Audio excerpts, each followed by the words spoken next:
Hello, welcome to the Nurture Pod. My name is Iris Sullivan Dare, and I'm here with Ginger Edwards. And this is the place where we explore that edge zone between what is and what is possible, and kind of explore how can we co-create the world that we know is waiting to emerge. And I'm very happy to say that we have our third conversation with therapist Joshua Lowe, who's going to be coming up here to the North Coast to present, along with some other presenters. This is part of the community grief experience that's going to be happening soon. So, Ginger, how are you doing today in this I'm end of good. September?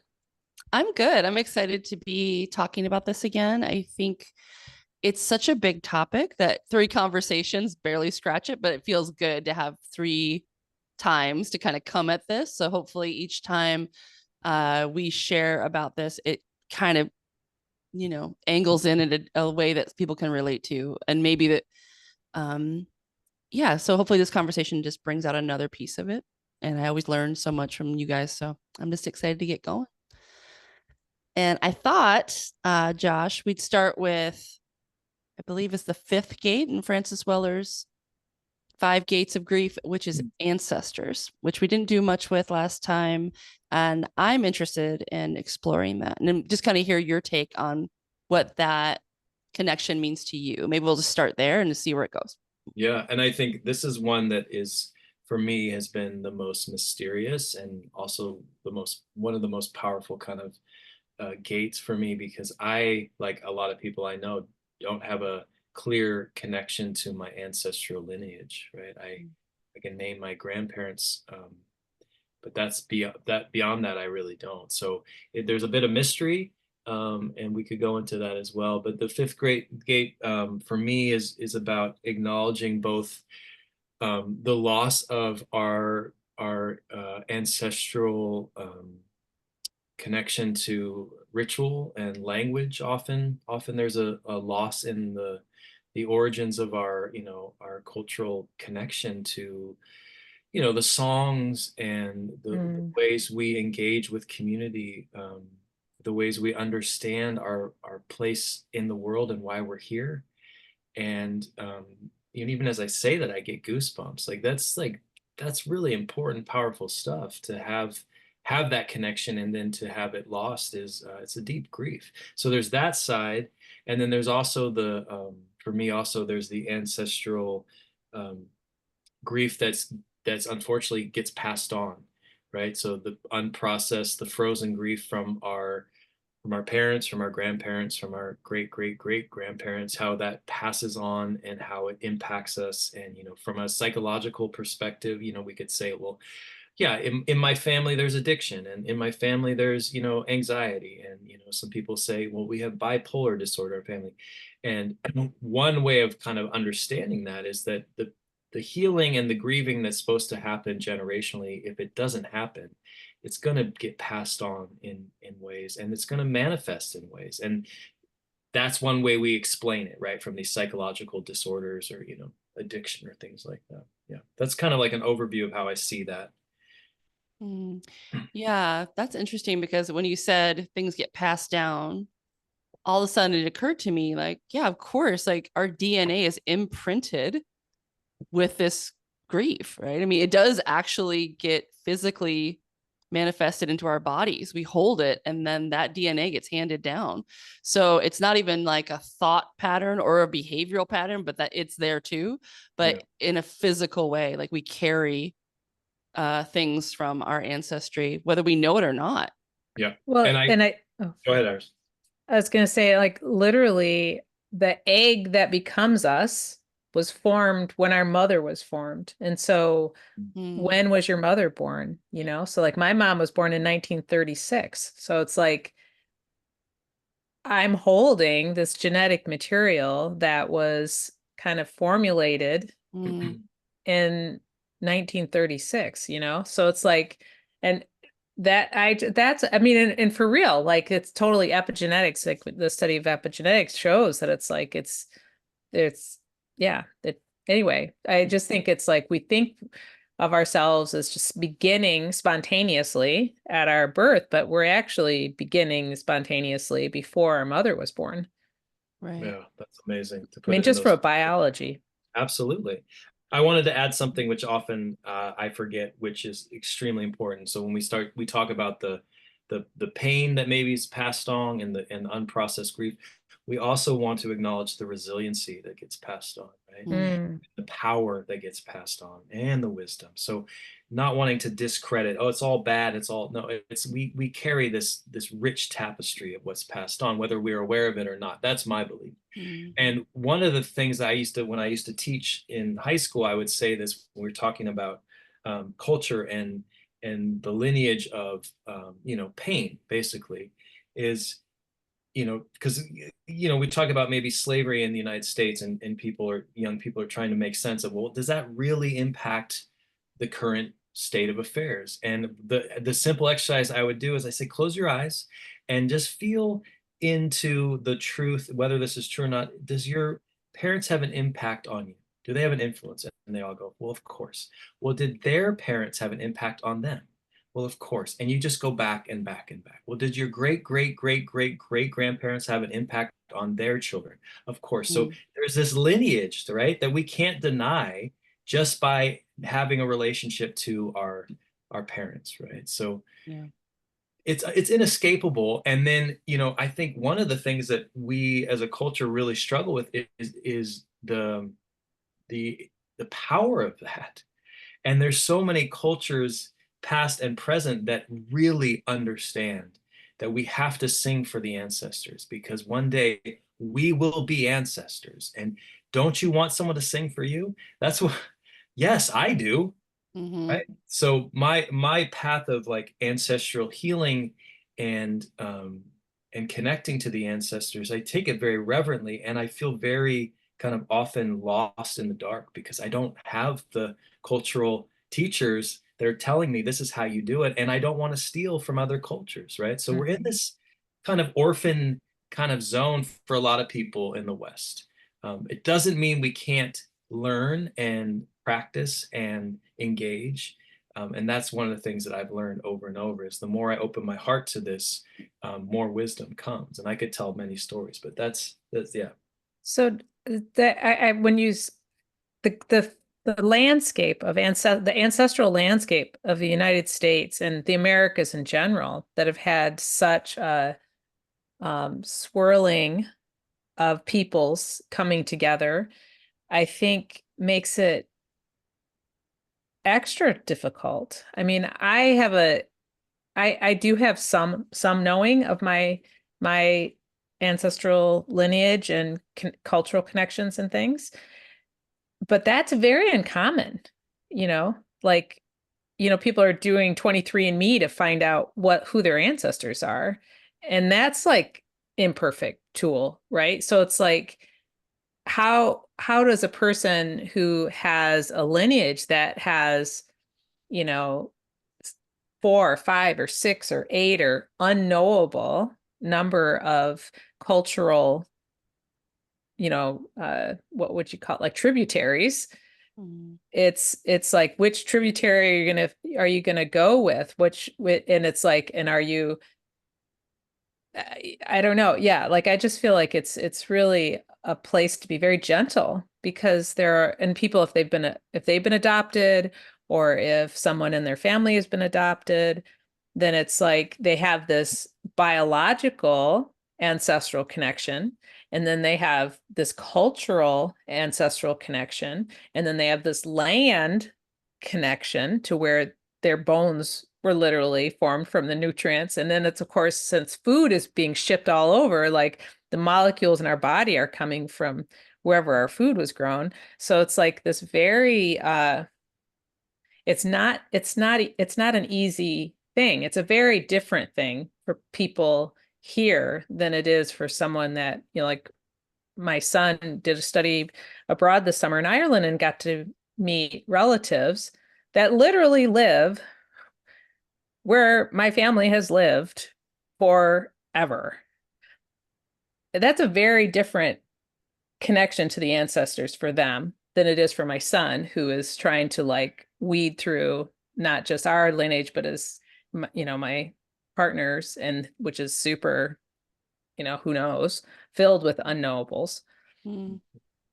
Yeah, I think, yeah, displacement, right? And assimilation both play a huge role in this, because America is this place where you came and it was kind of like the melting pot idea, like lose your cultural identity and blend in like as best you can to succeed.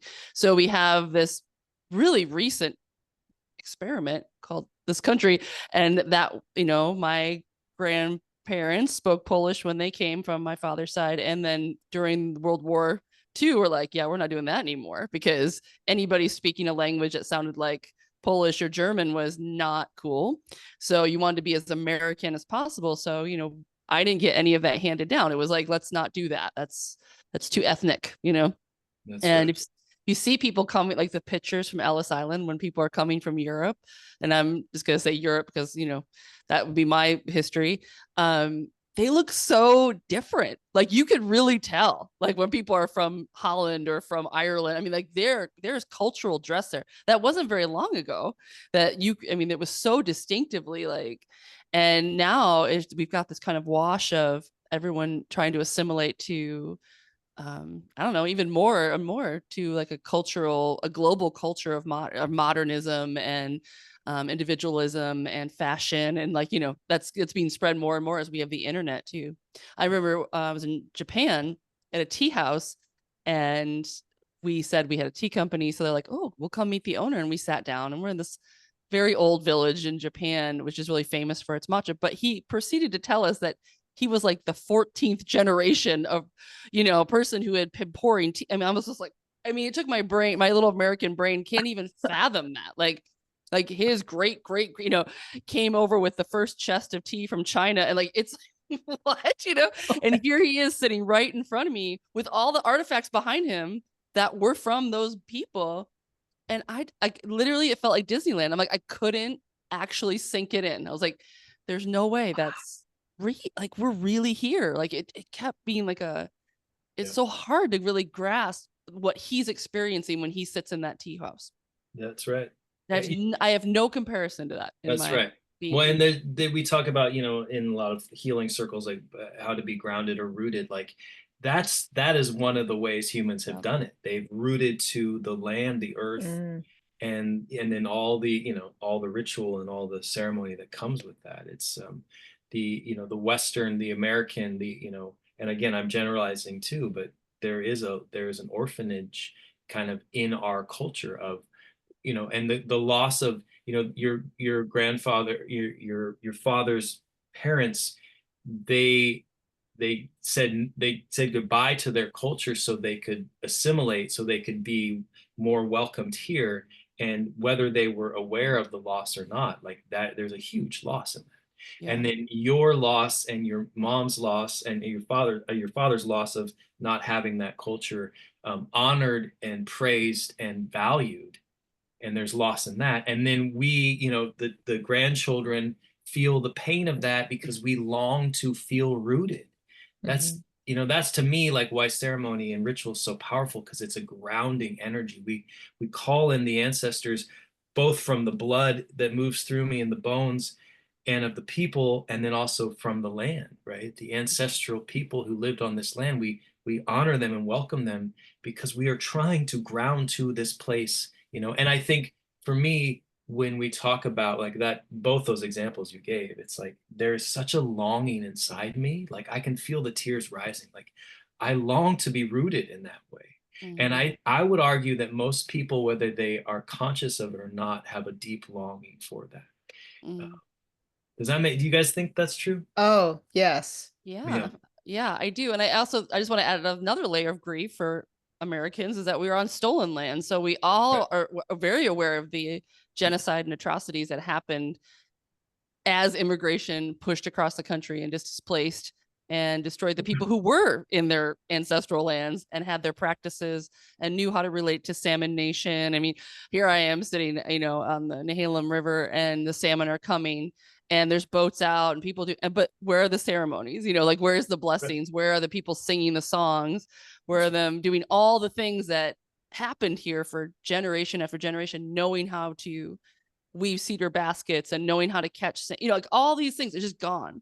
That's right. And so to me, it also ties directly into what's happening on the planet as we just destroy it, as we devour it, is because this is not just like us wanting to have connection. This is like the disconnection that allows us to destroy what's right in front of us, because Yes.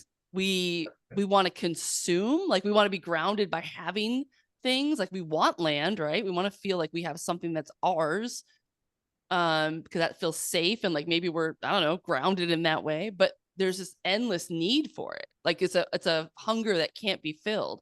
So as Americans specifically, I think we just consume this like more. And when, stories that I've read about indigenous people encountering the first settlers being like, you're totally nuts, like what's wrong with you, like why they didn't even understand the concept of, you want to own this land, like what, like first of all, Property. it's insane, like nobody owns the land, and why do you need to, like there was this whole, like what's going on. And that's a wounding coming from, of course, people being pushed off, like not, Europe being this huge diaspora itself at the moment of like disease and famine, and people just wanting something to hold on to. So there's like so many layers to it that are interesting. But in the last chapter of The Wild Edge of Sorrow, he goes into becoming ancestors. Yes, and he kind of pulls this thread out of like, if we don't have any sense that that we don't have this line of ancestry like that runs through us energetically as a thought, or as a purpose, or as real for us, then we have no connection to protecting things that for the next generations to come. So it's really like woven into trying to create some sustainability, because sustainability would inherently be connected to this idea that it goes on, that there's people coming that we care about. That's right. That, and not even people, that there's that all relations, right? That's so right. the ancestry of just the biological ancestry, that we're not the only ones here, that there's just an ancestries of all species. Yeah, So. and I think you're also speaking to this idea that, and again, I would just want to also just call in the, the loss of the Black communities of people who were taken from their land, brought here, and the horrible and atrocities that happened to that, and the denial and the lack of acknowledgement, and just this pushing down, and then the guilt that comes, and all this toxic stuff around that, and that's the foundation also of our nation, right? Stealing the land, and then stealing these very far away cultures, stealing them to this land and using them um, as property. The grief that just lives here, right? It's palpable. And I want to say that, speaking to this idea, to have reverence for the earth is to understand that it is what gives all. It takes all, but it's what gives all. And the indigenous wisdom of every culture that I've ever learned about has that as their first understanding of why we're here, is to be in right relation to the earth. And so everything we do is from a place of respect and reverence, and that's where ritual lives, right? Ritual lives in this very present moment, connecting to blessing and being blessed. That's my belief system, at least.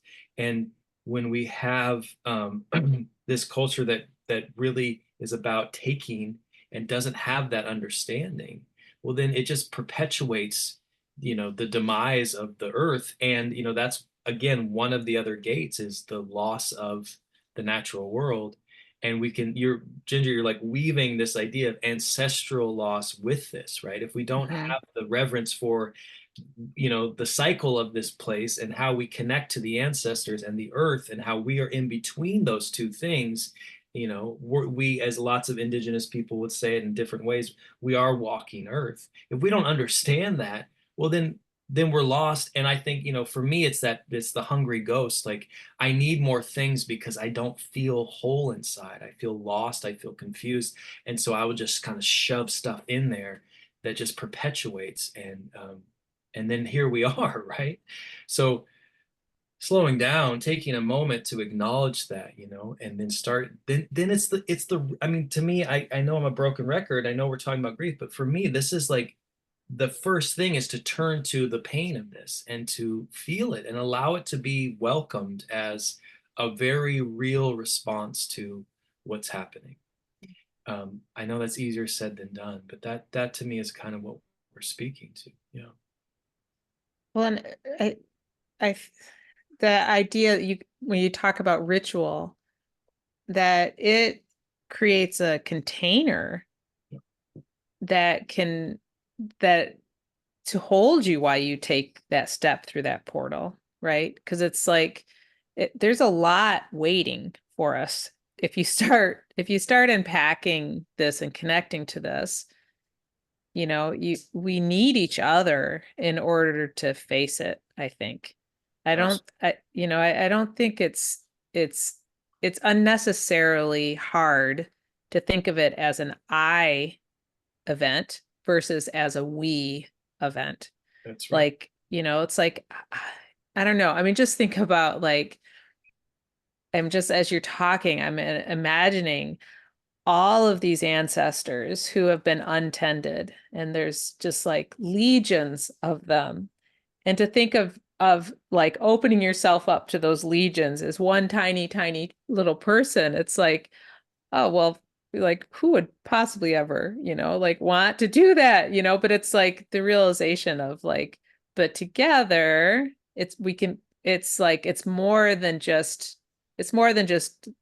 I think that when you're together, there's more than just the three of us. It also forms, there's more, the gestalt, there is actual gestalt. And so when we come together with attention and intention, we are strong enough to do what we need to do. That's right. Yeah, and I would say too that the whole idea of individualism has pervaded like all of us, right? So even the thought of individual grief. I mean, is there individual grief? It's absurd. There's grief, and we all feel it and we tap into it. And when you're in there working it and healing it, everybody benefits. And I mean, that includes your whole family line. And I think there's so much privilege that we have to acknowledge that for many of us, this might be the first, we are the generation that can do this work. That it wasn't, there was survival mode happening, like grief rituals and, whatever, like that wasn't even on the table. So there is also this place where, I mean, I have gotten downloads from my grandmother who was on my Polish side that, she was like, it's like this workaholism or this like survival mode was kind of like that I felt the DNA connection through her. Like that's where it was like so strong in me that we need to, I mean, I was a farmer, it's like grow food. Like there's this like depression era, war era of like thing coming through me that doesn't even make sense really in the time frame I'm living in. But I was doing it and I felt it, like, oh good, I had a lot of potatoes this year, like store those potatoes, like that felt good. And I mean, obviously I can go buy potatoes anywhere, but so when I kind of started working with that as an energetic and just been like, yeah, it's okay, like I had to ease it off, like it's okay, like I do this because I want to, like I have the privilege of farming kind of for fun, like to learn and to serve my community. This isn't a survival mechanism. So there is like ways that even by like we have to de-individualize it, like we're in it, I think for everyone. Does that make sense? It makes perfect sense. I think, Yes. I will say this, I think both of you have sent me some like, video clips of people talking more openly about grief, right? Yeah. And it's beautiful. And I think it's because I think there are some doors opening, and my mentor, Lawrence Cole, he would say, oh, doors have swung open since I began doing this 25 years ago. But this idea that I see in, popular culture when someone's actually being brave enough to talk about their grief is there's so much wisdom that comes. And one of the clear wisdoms is this is the one thing that binds us together. There's nobody else, no human, and we all have to deal with this at some point. And some of us do it more consciously and more reverently than others, but it's coming. And not to scare anybody, but just to be really honest, like this is who we are. Humans carry this. We carry grief, in my opinion, as a form of love. And it's coming with us. And can we bring it in a mindful, beautiful way? And maybe we talked about this the first time, I can't recall, but we need the sacred witness. We need someone to witness us. It is how we heal. I can't do it alone. You can't do my work for me, but I can't do it alone. And so when I bring my grief to a circle and there's people who are willing to be there and witness, it is healing. It is just healing. And I've seen it over and over and over, and I felt it over and over and over. So that is like, I think the ultimate sales pitch is you got you, it's coming. It's coming. If it's not here already, I would say it's here already. If you're opening your eyes and your hearts to the world we're in and the divisions that we feel and the loss of the natural world that we're navigating, it's here.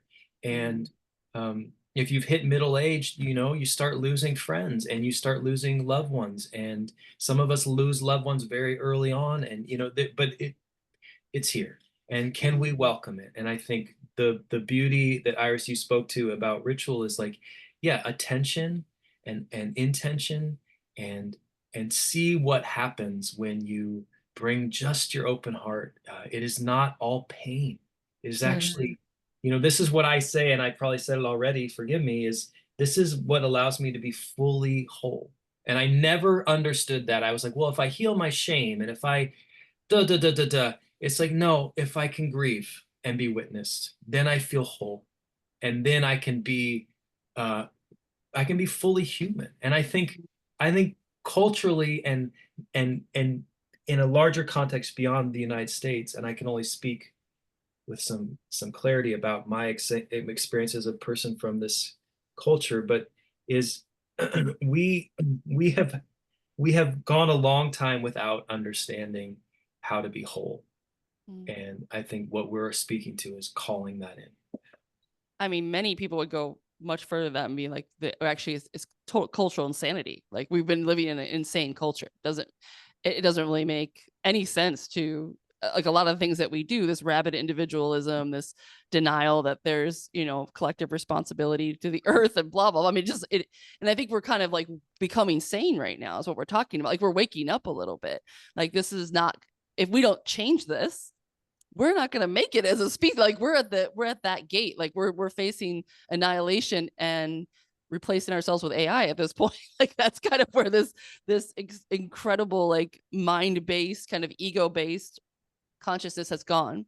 So as we wake up, and I do think that I wanted to bring out one point that the reason ritual seems weird to us as Americans, I think, is because it's kind of built into racism. Like, we had to denigrate and make less than these cultures that had these really powerful kin-based societies, ancestral worship, like, this is not, like, if you think about that, feels like foreign and strange and like wrong, and like we got to progress beyond that. And I still run into that on the internet all the time. Like, they use science and technology as like a language that still is like, yeah, but all that crap, it's all, haven't we learned our lesson? Like, aren't we better than that now? Like, I can't believe people are still doing that kind of stuff. And it's like, there's this idea that is like progression is getting more and more into your head and less into your heart. Like, that is where we are trying to get to. And I think that's why AI is so attractive, because it's the ultimate extension of the brain, like, without any connection to this part at all. And so you're seeing it in the culture actually manifesting in this weird way. But I do want to say that, like, I think that's why it feels so uncomfortable for a lot of people to be in ritual space, not because of the ritual, but because what we've been associating that it's backwards or weird or 100%. less than. You have the scientific method as the root of how we understand the world, which is observable. If I can see it, then that means it's real. And when you talk about ancestral work and healing, you're not going to see it with your eyes, but you're going to feel it in your body, and you're going to feel it in the earth reflecting things.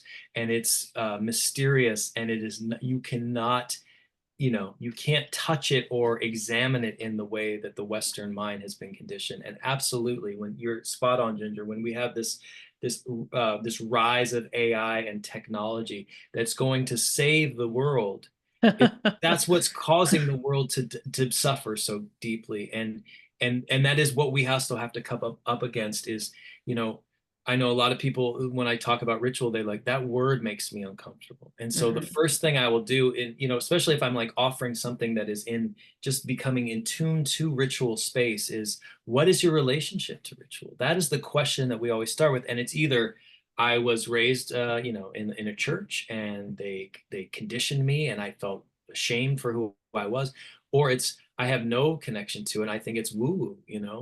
And and then if we start to actually have a deep, open-hearted conversation and start sharing our truths, I will just simply say, we are in ritual space. This is what we're doing, right? So to deconstruct that experience, I think you're spot on.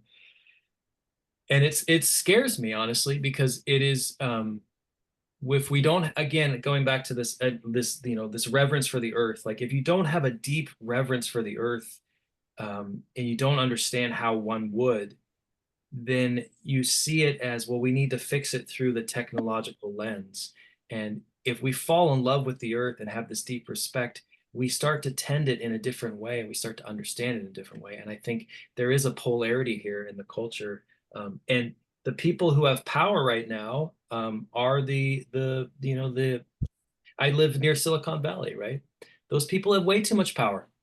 They have so, I mean, this is a judgment, but a lot of them are disconnected from the earth and they're sitting in a room and they're creating these systems that are so removed from, you know. That they are we. Like I would call it out, but like there's no they there. Like that's again, if we're Yeah. collective, Yeah. Totally. that's 100%. we're all we're sitting on Zoom recording a podcast, by the way. We're using that technology and like and we all have that in us. And that's why it's That's right. so radical in a way to like do the thing, even though you're uncomfortable and it feels weird, like to do the ritual.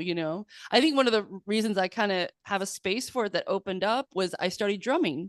And a lot of that was with West African men. And it's not a music lesson. Like when you study West African drumming, it's very much about ancestors, the power of these rhythms that are thousands Mm. of years old, what they mean. Like it's given to you as a tradition, which again, just going back to the African diaspora, amazing that it exists because of how incredibly like strongly Europe Disruptive. wanted to just stamp that out and destroy it and destroy the drum and destroy the entire thing. So the fact that these wove through and are still in existence is really a powerful testament, but to the strength of the West African spirit.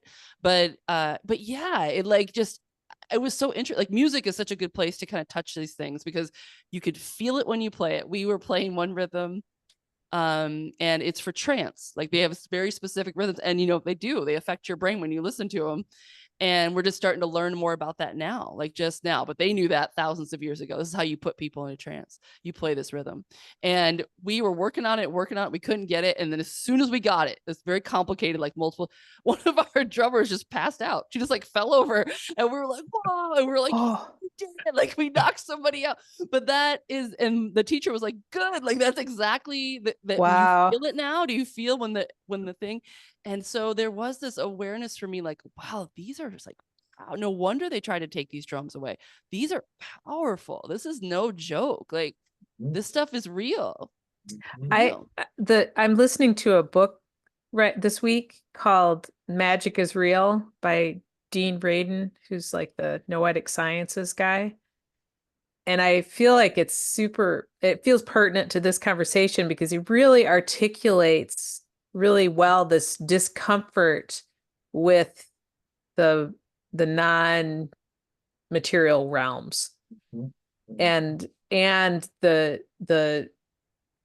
just like, yeah, anyway, but also like when you just said that this stuff is real, it's like because it absolutely is. And one of the things he says in the book is like those who have experienced it need no convincing, and those who have not experienced it, there's no convincing. There's no, like, if somebody is a skeptic, and sometimes people are a skeptic even though they have experienced it because they're so internally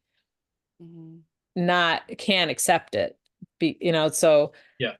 I had that experience for years where I was doing different, different ritual spaces, and I would have these experiences, especially spending, I mean, my church is the, you know, the woods. Like I go into the redwoods and I sit and pray, and that's where I commune with so much. But I would go in there and have these very clear messages being offered to me. And I would just, you know, I'd experience it, I'd feel it. And then as I'm walking back to my car, I'd be like, well, that's just me hallucinating. You know, like I just kept doing it. And at some point, I did a fasting ceremony in Death Valley. And the first day of the fast, I'm sitting by myself in this space, and I felt that a presence just pushed me to the earth and said, "Are you done? Are you done questioning this?" And it was like Mm. tears, and it was like, yes, and thank you, and I'm done. But it took, I mean, it took years, and I wanted to believe, you know, so that conditioning of like, well, you know, no, we have to see it, and we have to, you know, it has to look in the parameters of the Western scientific kind of realm, you know, it's, and that's absolutely included in most psychology. You know, we're starting to now understand, you know, the shamanistic energies of in psychology, but again, it's kind of on the peripheries. And when you talk about plant medicine, and you know, again, these are ancient practices, ancient, um, that are just start, because now we can scientifically show through brain scans and stuff, oh, it's actually work. It's like, yeah, well, it's always been working. So yeah, anyway, Yeah. I could go on and on, but yeah, Yeah, but I mean, our ancestors, because we're sitting here, our ancestors are the ones who survived. Like we said, like they're Yes. not just, it's not just a negative thing. These are the ones who made it. And a lot that's of right. times to make it, you had to assimilate and drop, you know, the That's ones that right. didn't make it were the ones that got burned as witches. And like, there's a huge, like 300-year period where the Catholic Church was just burning everybody inside if you didn't prescribe to their rituals. Because That's right. again, there's rituals out there. There's just certain ones that were like the ones you could do, and if you didn't do theirs, then I mean, you were murdered or you know, silenced in some way. So there's just this, like, that's another part of the grief that I think that comes with it, is like we should have this, like, this, you know, this knowledge of how to be with ourselves, be with the earth, be with our lineage, be with our music. It should be there for us, but it's not, because it was taken. It wasn't just lost somewhere. Somebody just They forgot to didn't hand it miss down. Like it just got boring and they decided to not do it anymore. That's not what happened. Like this No, was on that's right. the West African side, and on the it's more recent. And the European side, it goes back a little further, but like it's right there. That's And right. then you have the trauma of all the people who assimilated, projecting all their shit and doing it to the people that they encountered in the new world. Like That's right. it's so clear to me that that's what happened. Yeah. As clear as what's going on in Palestine right now with Israel. I mean, like there is just such a, like, the trauma begetting more trauma, and trying to find safety, trying to find, you know, something that they can connect with. And it's just yeah, so doing this work, I just don't know, it's so big. It is really big, but it's also, if we don't do it, then we're going to end up with we're going to end up with these situations over and over again. That's right. Because I mean, You what have, has to happen over there in the Middle East, in my is one big fucking grief ritual. Like, good Lord. I mean, the grief that's not happening. They're bombing, but there's just so much grief. I mean, my God, yeah, that hasn't been expressed. that's right. I just want to add something, because you know, I do a lot of ritual, and when, you know, you bring out a West African drum, for example, there are people especially in where I live, where they jump very quickly to like, oh, this is appropriation and you shouldn't be doing this. And so just to have a clear connection to the lineage that you're using, and to have a blessing, I think that is really important, to ask permission. And you know, Malidoma Some and Sobonfa Some, which is the lineage that I have been taught, they came to the United States with the clear intention of bringing their cultural wisdom to heal the world. That is what they did. And they were very adamant about that. And so it wasn't like steal this and use it, but it was like, we are giving you the medicine. So Yeah. are you going to take it and use it? And then Yeah. people like Lawrence Cole and others have done that, and they're passing it on. So there's a deep respect for the lineage. But what I will say to people who say, you know, like, we can't, like, ritual isn't ours because it's, you know, they see it as like an indigenous thing. We are all indigenous. We all come from the earth. I have lost my indigenousness connection, meaning I can't tell you, you know, I say that I'm, you know, from Ireland and like the Gaelic, and that's where my kind of focus has been, because it's the thing that pulls me most clearly, for my ancestral lineage. But the truth is, we go back to the earth. So we are all indigenous, meaning we all have this in our bodies. I know the first grief ritual I ever went to, I was like, well, I know this. This is in my body. I know this so well. Mhm. Like everything about it, including what to do and how to show up for other people. I was like, oh, well, this is like ancient, and I know it. So we are indigenous beings as humans, and that we have lost our connection. So we have to, we don't want to go and take someone else's and go, and that's okay. If there's clear blessing and a lineage that you have been given permission to use and it feels solid and real, that's one thing. But the other thing is, can you go into the woods and just start talking to trees? Like, things will happen. Like, things will start to, Mhm. I can't tell you how many times I've gone out and fasted, or not even fasted, just spent a day, 12 hours in the woods alone, and the wisdom that comes from the ancestors, from the earth. And then I'll go home, and 3 weeks later, I'll be reading a book on, West African indigenous wisdom. And the things they're saying is like, I learned that. I already learned that in the woods. And it is so affirming to, I'm on the right track, but I actually, my medicine is coming from the earth. That's where the indigenous wisdom has always come from. Yes. And I having a want to, connection. Yeah. Sorry, go yeah, ahead. because I wanted to circle back to something Iris said about, having all these ancestors untended, and like it's a lot to start calling them in. But I think we also have to understand, like, that's our huge support team that we're not even Right. utilizing. Yes, yes, yes. Like they're not just like, we're not just dealing with their problems. Like they are cheerleading. Like I feel like they're right there being like, hello, like Mhm. we're right here. Why are you making this so hard on yourself? Like, why won't you ask for help? Right. And it's like, this is Yes. that mythology of individual. No, I've got to figure it all out. I've got to be in my head.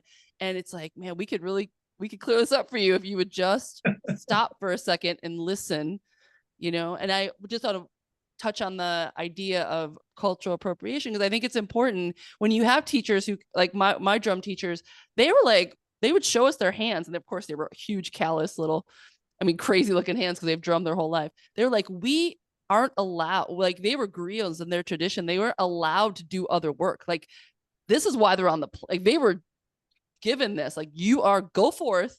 Your job is to teach all the people you come in contact with this medicine. Like this is, so they actually were so grateful to be able to teach drumming, because they're like, this, like we're not supposed to be doing jobs at 7-Eleven, is, like we're supposed to be, this is our work. So if you're willing to receive it, and they were like, great, this is amazing, like this is what I'm supposed to be doing in the world.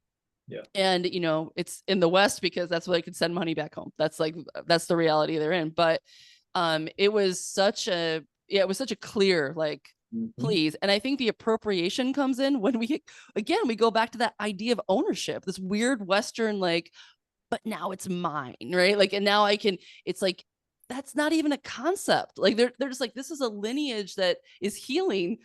Great. You want to heal with it, use it. But the whole idea of like, you own it now, that's insane. Like it doesn't even fit. And so I think that's what they're pushing back on. Like, you don't own this. Like nobody owns it.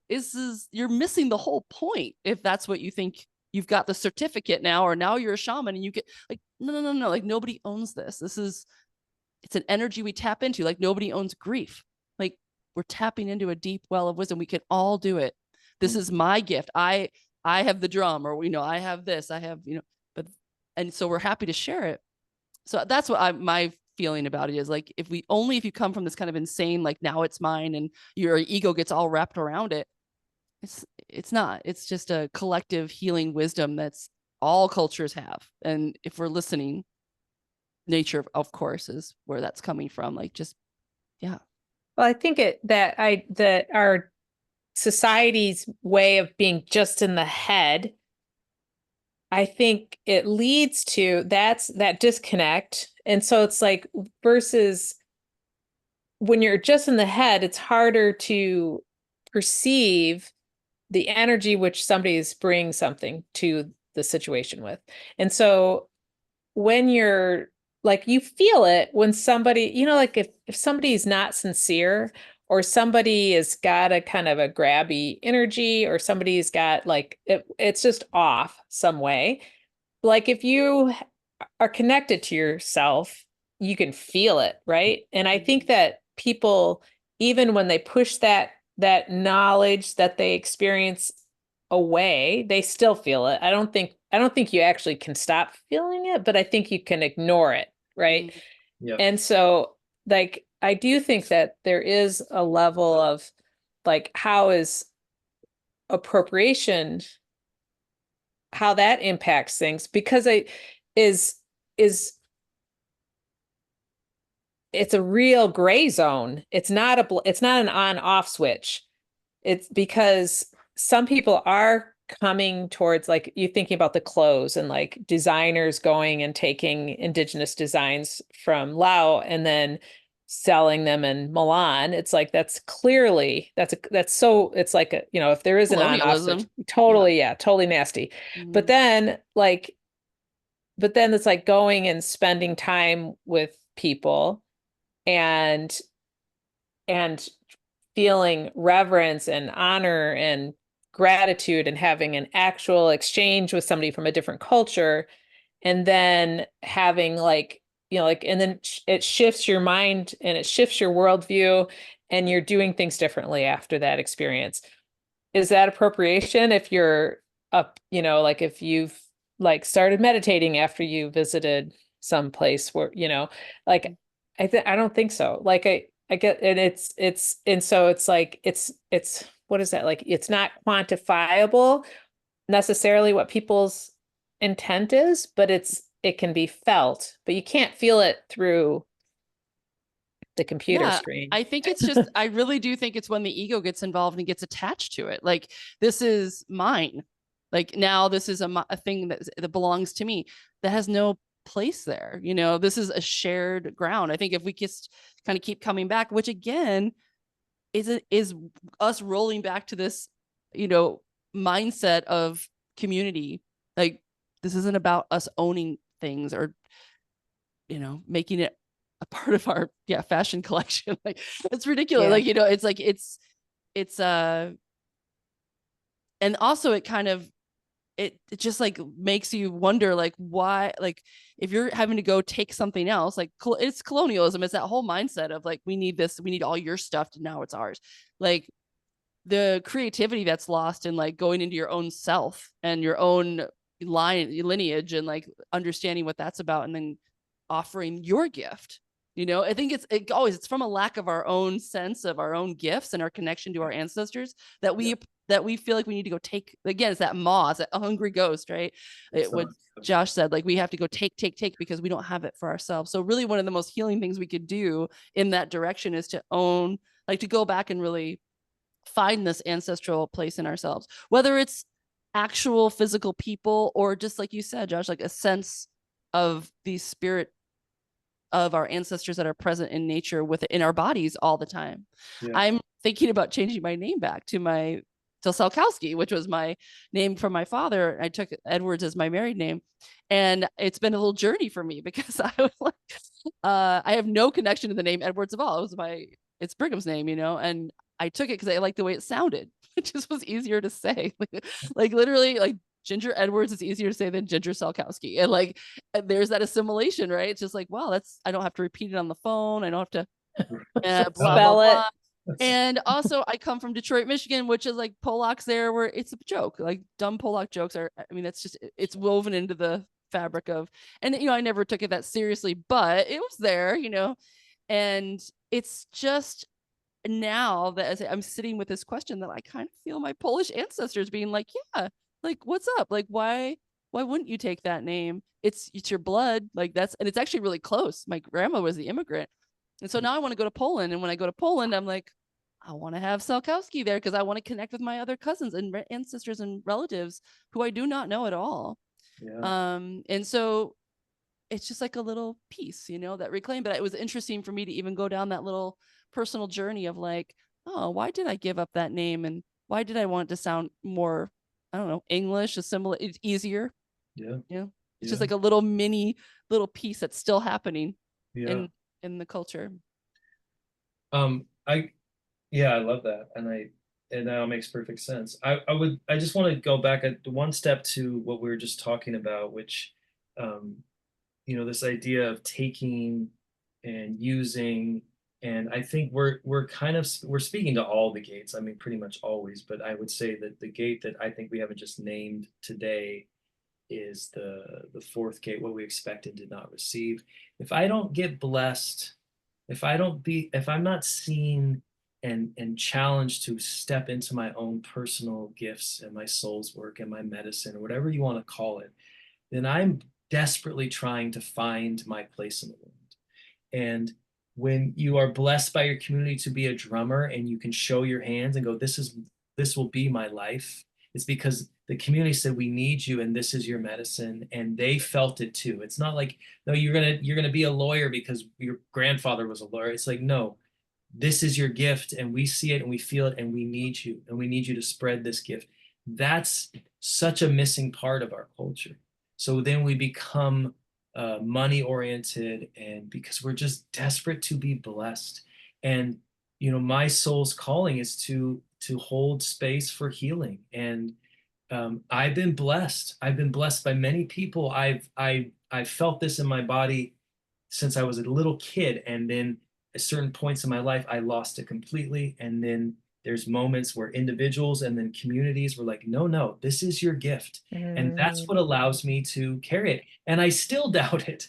I still question it all the time because I'm wrapped up in the, I need to make money and I need to pay rent and I want the nice things because I'm conditioned. But I think that's a really important piece to this puzzle is, and I don't have like a clear answer to it, but just to acknowledge, like, my belief is we're here for a reason. We were put on this earth now for a reason. Our ancestor says it's your time because we have medicine that's supposed to help. And if we don't have connections to it, then we're walking around poisoning things because we just don't understand, and we're hungry for that blessing. Yeah, and we are able to give blessings. That's the other piece too, is that well, there I it think is. when the church took all of that power away, it's like we could look to something or something outside of ourselves to find that or give, and we don't feel like we have any ability to give that. Like, we're like, oh, we have to get somebody to bless our house. Like, no, you don't. You can bless your house. Like, this is in us. And so I think that also when you go to ritual and like you're a part of creating your ritual, it's very empowering in this way. Like, yeah, I can do this. I don't have to go find this special person to offer me a blessing. I can walk outside and bless my land. I can bless the day. I can bless my dog. Because all blessing is just like, wishing them well. As the Buddha would say, like sending out love and compassion and, a wish that they do not suffer. And we're all capable of doing that. And it's such a deep reclaiming this ancestral work. I think we need to wrap it up. We've been going on. Does anybody have any like closing thoughts you want to, Iris, what do you think? I want to sing. Oh, good. Excellent. Here comes the ancestor. Her ancestor would like to sing now. Sing us out, Iris. Oh. Iris, can I say one thing before you sing? Yeah, I don't have to sing. I can sing I at want you your to sing. rock. She's got a beautiful voice. Yeah, you do. I think you have to sing because I'm excited. One of the things that I was taught early on in my whole world of doing ritual and things is we sing for the ancestors because we need them to help us heal. And they won't come and be a part of it unless you sing to them. Oh, That's when they know you're taking this seriously. Like there's a reverence. So I just wanted to name that. So whenever I start a ritual, we sing because that's what I was taught, and I think it's just really beautiful. So I love that we're concluding with this. Yay. And just really quick before you sing, so this grief ritual is coming up. It's from October 11th to the 13th. It's going to be at the White Clover Grange in Nehalem. And if you want more information or to sign up, because registration is open, go to my website, northfort53.com. And you'll see it's on the homepage. Just click on the grief ritual. There's a $50 little discount right now until the end of September. So if you sign up now, you'll save $50. And hopefully all these podcasts combined, the 3 that we've done, have opened up a space in you that you are excited and wanting to be there. So we would love to see you there. And yes, now Iris, please, will you sing this? You've heard this song, Ginger. This is the thank you song. So, thank you to the seed keepers and thank you to the seeds. Thank you to all who have walked this land long before me. Thank you to the ancestors who held compassion true. And thank you to those unborn. May our work benefit you. Thank you, oh, thank you. Thank you, oh, thank you. Thank you to the moon above for dancing with the tides. Thank you to the stars for shining your songs every night. Thank you to the earth neath our feet that grows the trees. Thank you to the sun that warms all the leaves. Thank you, oh, thank you. Thank you, oh, thank you. Thank you to the winds that bring the rain from the sea. And thank you to the rivers that call the salmon home. Thank you to the tiny ones within our bodies and the soil. Thank you to the pollinators for kissing all the flowers. Thank you, oh, thank you. Thank you, oh, thank you. Yeah. Thank you, Iris. Oh, Oh, beautiful. I'm so happy to be here with you all. Yeah. We'll see you soon.